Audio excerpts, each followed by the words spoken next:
I think like the industry did crypto a big injustice when they named it crypto, because really, yes, it is a different type of financial instrument. However, it's really the new internet, right? And I think that's where we focus, right? Actual Web3 and promoting ownership to the network, which is the people at the end of the day. Hey everybody, Tanner here with WAGMI Ventures.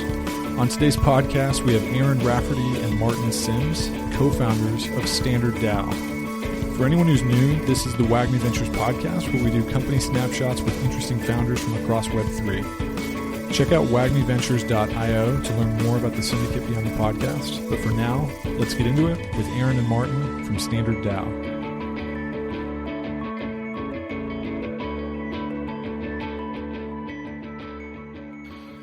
All right. Hey, guys. How's it going? We've got Aaron and Martin from Standard. How's it going, guys? Hey, Tanner. Doing well. Very good. So let's just jump right in. Would love to hear a little bit more just personally, kind of each of your stories and how you got to what you're working on now with Standard. Yeah, I mean, I can start. So this is Aaron.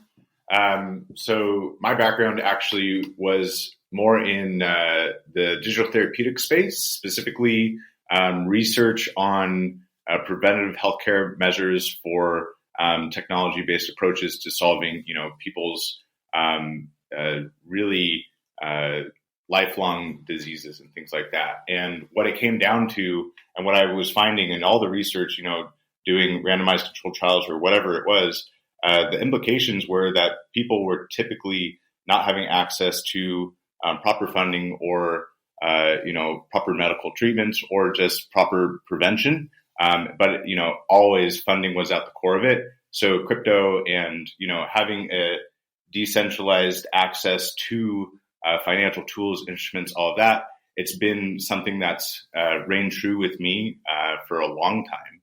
And so that's kind of been my entrance into DeFi. And obviously there's a number of different product types that you can have within the DeFi space. And so that's where, I actually started managing a portfolio of assets, and that's when our capital started. And that's kind of how we led into, my introduction with Martin and how we started Standard. Yeah, and then this is Martin. I mean, from my background, it's more traditional finance. So, definitely when I started my career, I was more managing a balance sheet about $30 billion actually at a corporate credit union. It was right around 2008, 2009 period. So kind of lived the whole, very interesting times of the recession and understood and saw, what that did to the markets. And for me, it's always been about when I'm looking at crypto, thinking about it from the standpoint of an institution, because I've been there and, really ensuring that you're doing the proper due diligence, proper risk assessments, right? Risk mitigation, and really getting away from what you see today, which is a lot of just your Ponzi-nomics, right? How do you actually think about sustainability of crypto? Sure. And it's really interesting, right? Because you see like what happened to Luna just recently. And that's definitely something that, from my perspective, it was very easy to see, right? It's something that when you base something that's based on nothing behind it, right, the cards will fall. So really what we do a lot is think about sustainability on the back end. And I think the other thing is, crypto, I think like the industry did crypto a big injustice when they named it crypto, because really, yes, it is a different type of financial instrument. However, it's really the new internet, right? And I think that's where we focus, right? Actual Web3 and promoting ownership to the network, which is the people at the end of the day. Standard was really developed, launched about 10 months ago, in basically an ideation of what sustainability was in the market. And so, Martin touched on it, but at that time, you saw in DeFi, you saw DeFi 2.0 really flourishing. You saw a lot of, Ponzi-nomic types of things. You saw crazy yields. You saw, people getting unsustainable 20% or even, 10,000% if we want to take it all the way back there. And we were looking at that and saying, there's got to be a better way. There's got to be something else. There's got to be a way to bring the benefits of blockchain as a technology, the benefits of yield, but making them sustainable and translatable to your regular audience. And so that's really what we focus on with Standard. Yeah, and from that focus, right, it really began to morph into, crypto can be backed.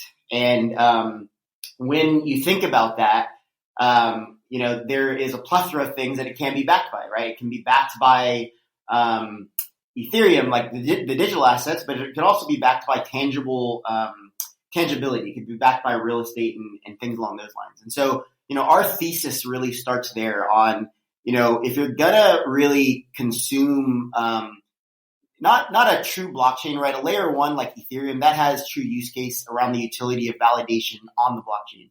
However, for all your other quote unquote blockchains, and you look at like Shiba Inu and Dogecoin, if you're gonna like really take that product serious, number one, it has to have utility, but also just like from a traditional sense, you underwrite a stock, right? There needs to be kind of an underwrite on what's behind it, right? So what are the assets backing that crypto? What's the team behind it? What's the technology, right? All of those various things, and from that, right, you get to valuations that you can actually project versus like these lofty, right, inflated valuations that are based on speculation.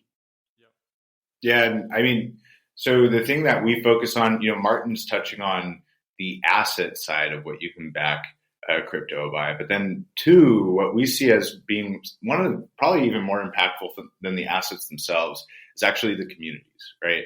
And it's the revenues that come from those communities. It's the value of ideation. It's the value of culture. It's the value of just global collaboration that can come from those communities that we see blockchain being the first thing that actually can capture and show that value on chain in a transparent way. Totally. I think I want to come back to a bunch of this soon. Maybe just zooming out, I'm curious, how does what Standard's working on, because we've talked about sustainability a little bit. I'm curious, this notion of the regenerative economy, how does that relate to all of what Standard's up to? Yeah, that's a great question, Tanner. There's a lot of these words being thrown around today. So you've got regenerative economy, you've got circular economy, you've got sustainable economy, right? And, when it really comes down to it, crypto is the framework, or actually blockchain is a framework for a regenerative economy, one that the outputs and the inputs can coalesce to where they can actually feed back into each other and grow into more of like a network state or like a always compounding network environment. And so those are the principles that we are founding Standard on, and we're building the protocol on top of. And so the way we see it is that there's actually, it really starts with the community, and it starts with building the true infrastructure for what we see as the only way to start a DAO, which would be a founderless DAO. And that's something that we can discuss on our thoughts on that. But how that feeds into the founder or the regenerative economy is it starts with a community and then a sustainable source of revenue. And for us, we see that sustainable source of revenue starting off as the validation of a layer one blockchain. Ethereum is a great case study.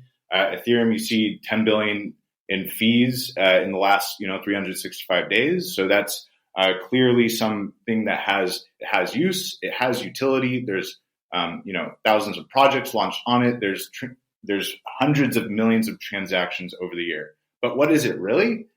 We see this as the internet. We see this as the next generation of the internet, which has billions of transactions per day, right? It has hundreds of billions of transactions per day. If that was on Ethereum, then we'd see, potentially much more revenue coming off that validation structure. So there's an aspect of sustainability that we then bring in to these communities through products that we sell. And those products are structured so that they're infrastructure based, whether they're supercharging NFTs or it's something that looks more like Lido, right? However it comes out, right? We do think that we've have a unique approach on how we structure these products so that they're embedded into the framework of the ecosystem, and also translatable to more of a mass audience rather than just your crypto niche. And as those products are then put out, that's how we really incubate those communities. And then those revenues flow back into the core protocol. And that's one piece of that regeneration. Yeah, that's super interesting. So what do you see are kind of the stakes of this in terms of the direction of where, all of this goes? Like if I guess another way to put it is like, if this goes really well, maybe 5 years from now, what's different about how people will use, or maybe not even use, but like what looks different in the world, I guess? Well, yeah, so I'll take that one. So here's what's interesting, right? I think we're talking about incubating these founderless DAOs with, sustainable products. And what does that mean? So let me give you a real world example. Let's say, Tanner, I don't know if you, do you use Netflix? Sure. Yeah. All right. So maybe, with Standards Framework, right, we do a product with Netflix, a structured product. And you being Tanner that consumed, right, you watch Netflix, you buy this product, right? And it's a product that gives you benefits of yield, sustainable yield, but it also now allows you and gives you access into a community of people that just like you who likes Netflix, also like Netflix, right? So maybe you're one of those guys who are on there and, you do a lot of ratings and like you're really looking for recommendations on what you like. And so you're writing reviews on movies, etc. And so now you're in this community, right, through a gated mechanism where everyone in this community, maybe there's 1,000, 10,000, has a vested interest in Netflix. And so what we're doing, right, is in incubating this DAO, there's two things you need, right? You need you need people, but also you need capability, which is in the form of money. And so we're actually basically earmarking, right, a portion of the profit from the sale of these structured products directly to these DAOs that we incubate. So now you're sitting in a DAO with, 1,000 other people that have a vote, right, on the direction of these said funds. And so what this would potentially look like is, let's say Netflix has, 20 movies that they're looking to executive produce. In essence, this DAO, right, becomes an executive producer where you guys collectively are saying, hey, like we should actually put, $1 million towards this movie or this product. And, I think we have 20 different use cases around this, right? Or more. Yeah. There's thousands of different use cases. But as an example, right, that would be what that looks like. Yeah. I mean, to kind of expand on that too, in 5 years, I don't know that people will be talking about DAOs. I think they'll be talking about community-led organizations that they have ownership over. And I think we won't really be talking about the companies. We won't be talking about a lot of these things because these communities will be the stakeholders in these companies that, it could change marketing, which, I mean, that's a whole thing. But it could also change, the structure of crypto in general, where now this is how we bring those stakeholders to the companies. And I mean, if we're really talking about how crypto becomes something where we can build, network states in the world, like, that potentially becomes a thing as well. Yeah. And what I'll say, it's interesting, right? Because I think we tend to use the term DAO just because it's accepted, right, in the crypto community. I will say that I don't think that there's like one version of what a DAO is or what it should be, right? I think when you think about the word company, it's not like every company operates the same, right? And I think that's going to be true for DAOs. I think we've really dove into strategy, structure, people, right? That's like I live and breathe that, right? It's all about strategy, structure, people. And what does that mean for our DAO, right? It means how are we thinking about the framework of our DAO so that it's always something that the DAO is able to execute, a vision or execute an actual framework to its success. Yeah, this makes a ton of sense. I really like all of this. I'm curious, especially like what have the missing ingredients been to get to this point? Like what's been missing? What hasn't been built? Really just missing ingredients. Like why is this kind of a pivotal time? I'm curious. Yeah, I mean, well, we'll start with we're in a bear market, right? So, we're at the down cycle and you've got a a great time to build, but it's about what you build. And so what we're seeing being built on the market today, we're seeing a lot of Web3 stuff, right? So you've got a lot of social media type apparatus. You've got a lot of tools for DAOs. You've also got a lot of DeFi instruments. But what we don't see is the vision of where it goes, right? So we've got tools for DAOs, but what are DAOs, right? We don't see people think about what those are supposed to be.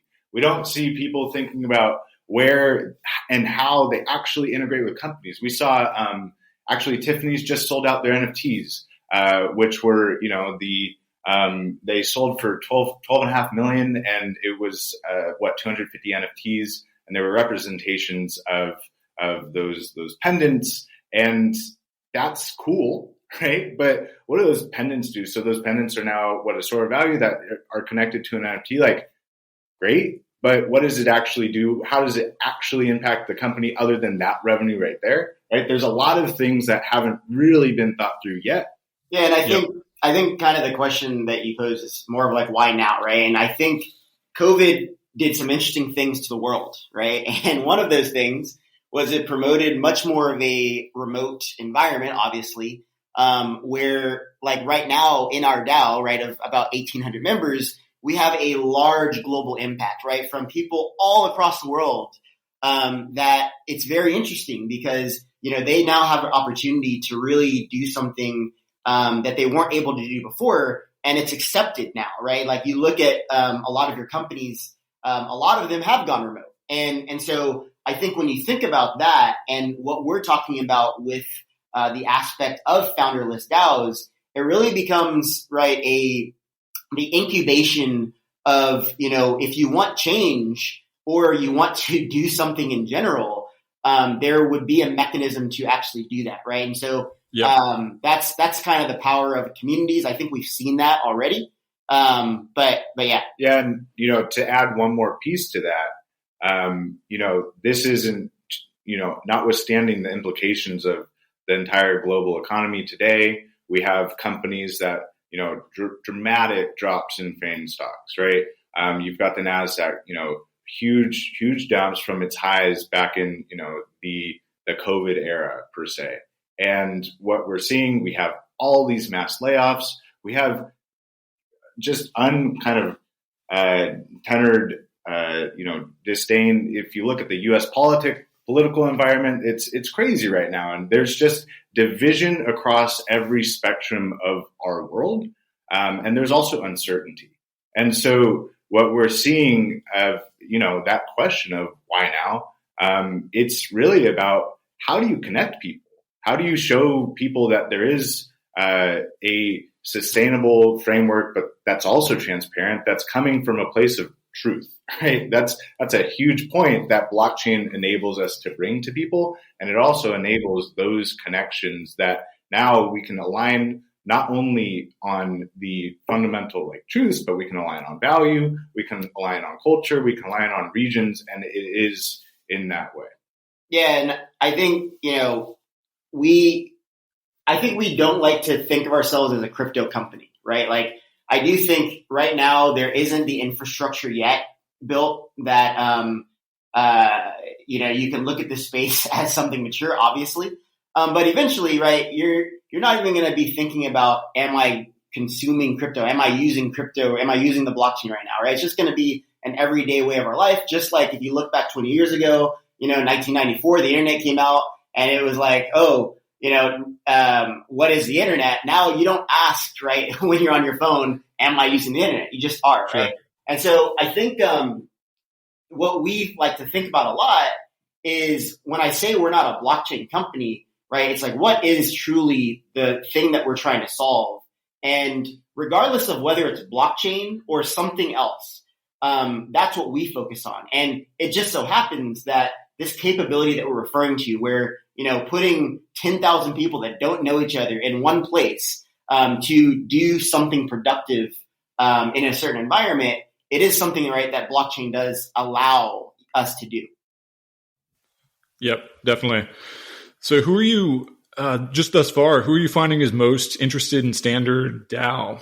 Excuse me. Are there any common attributes, kind of, because we've touched on that, you touched on that alignment of interests and all these different parameters. Like, are there any common attributes among the community that have been interesting to kind of watch evolve?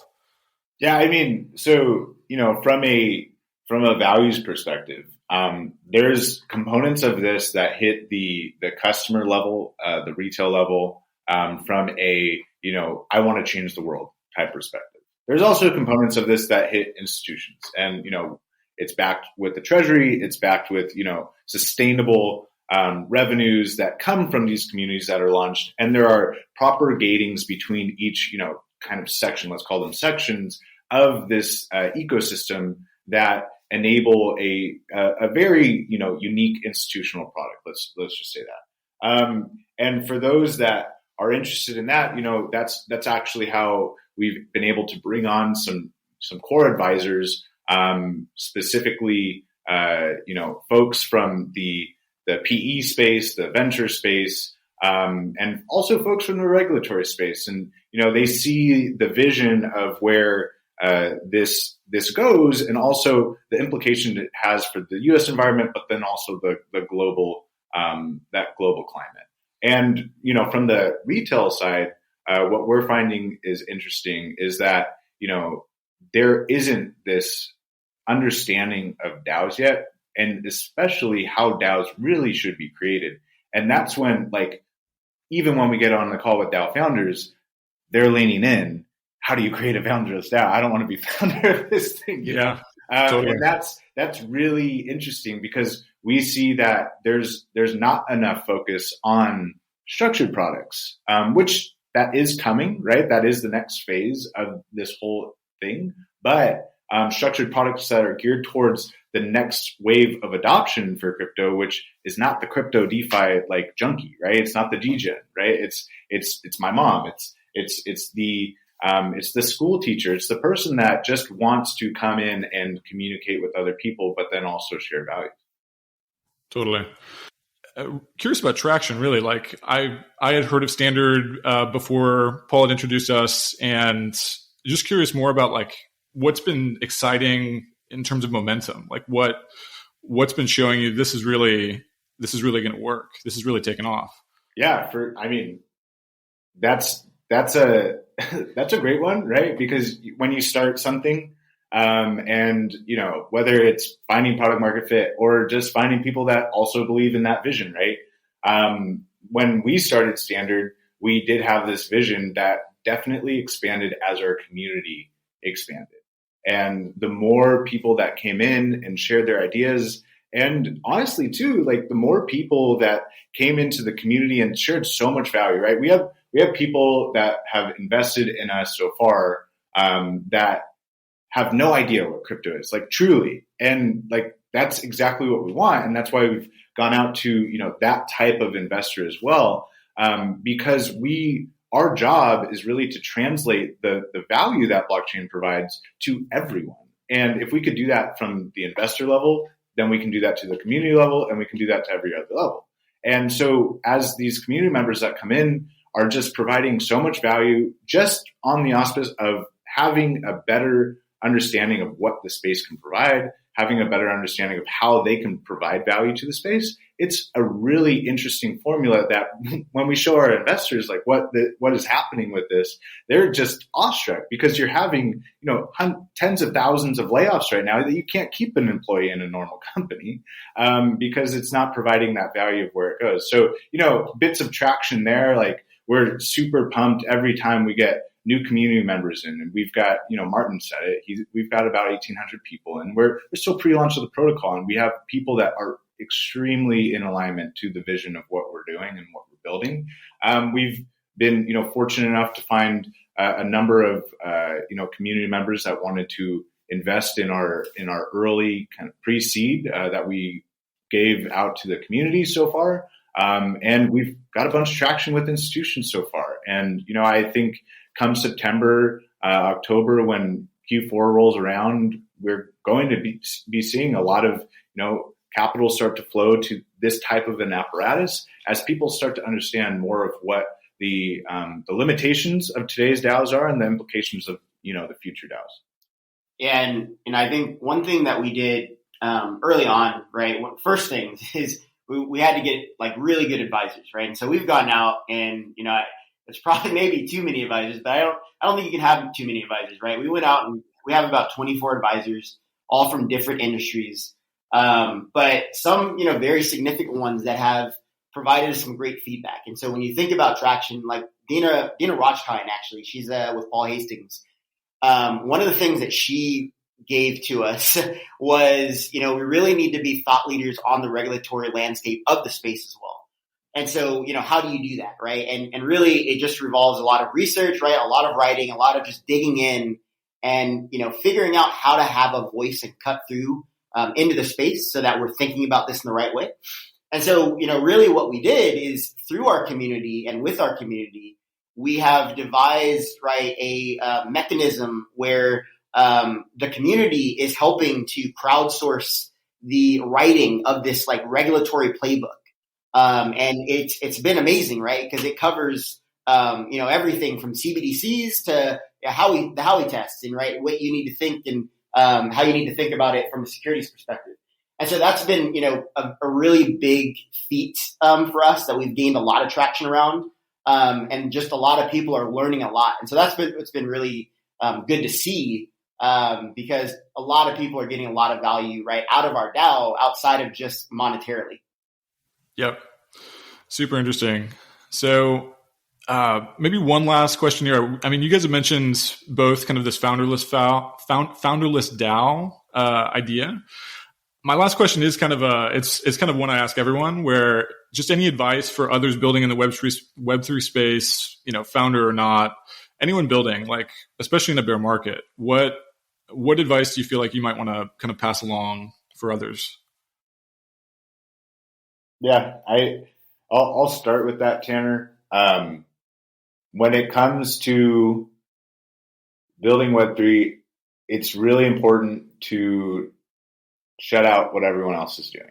And if you have a unique idea, it's not going to be right from the first go. I think when we started Standard, that was after years of iteration on just our framework and thought process around crypto in general, then DeFi, then, all the different mechanisms and frameworks that were built on top of that. And then we're thinking, oh, we've got it, right? We've got it with Standard. And then we launched, the base of a protocol. And then it was like, that's not that unique, right? And it kept on iterating. And, every month there's been a new iteration where we dug deeper and we got, deeper down the maze, down the hole. And, what we've come out with is something that is quite unique. And so for any founder that's in the space today, obviously if you're building right now, like amazing, it's the perfect time. And so if you are doing that today, you have the benefit of hearing crickets on Twitter, right? You just hear what's actually working. And then you also hear potentially, right? You hear the downfalls of the space. And then obviously you hear some great partnerships that are happening. So now you can kind of see, you have a better lens on what and where the space is going. And so that's important to keep an understanding of. But then the other thing to keep an understanding of would be, who is that market? Who is that client that you're actually trying to service? And who is that like one person that if you could fulfill their needs, then you're going to fulfill, thousands, if not millions of other people's needs because they all have the same needs. And if you can focus on that one thing, especially right now when you don't have the noise of a bull market, which it is pretty noisy for builders, then you're going to be in the right spot. Yeah. And I think just to add to that, I think, this whole journey, it's all about the idea maze. And for me, that really started when I was 2 years old, like when my grandpa gave me the Wall Street Journal and I was paper trading, right? And like literally, it's not about just like what I've learned while I've been in blockchain. It's about like everything that comes with who you are as a person that is your own idea maze, right? That creates the strategy around how you think and what you're going to do. And like, an example of that, right, is like when you look at like Apple right now, the iPhone, and I don't know if you know, but like back in the day, one of the competitors was Microsoft Zoom. And if you watch like Simon Sinek, he has a great stance on this, but he was like advising both Microsoft and Apple at the time. And Microsoft was always looking at Apple and wanting to compete, right? It was always about, oh, what's Apple doing? And I need to be better, right? Better. And they were only focusing on that one thing, right? And Apple, whenever he would ask Apple about that, and are you competing with Microsoft? They said, it's great that they're, have the best maybe hardware. It's great they have the best whatever it was, but we're not in competition with them, right? We have a much bigger vision, much bigger journey, right? And obviously that's understood now around what truly the iPhone is versus what the Zune is. And so like from that perspective and kind of what Aaron was kind of touching on, you have to utilize your idea maze and understand and have the conviction around where you're going. If you are wanting to change the world, right? Understand that and not really be in competition with others, right? Do get the external influences from wherever you can, but at the end of the day, right? It is about more coming up with this in the best way you can. Definitely. Guys, Aaron, Martin, thank you so much for your time. Really great speaking with you. I think listeners are really going to like this one. Everyone can check out StandardDAO.finance to learn a little bit more. And thanks a bunch, guys. Take care. Awesome, Tanner. Thank you.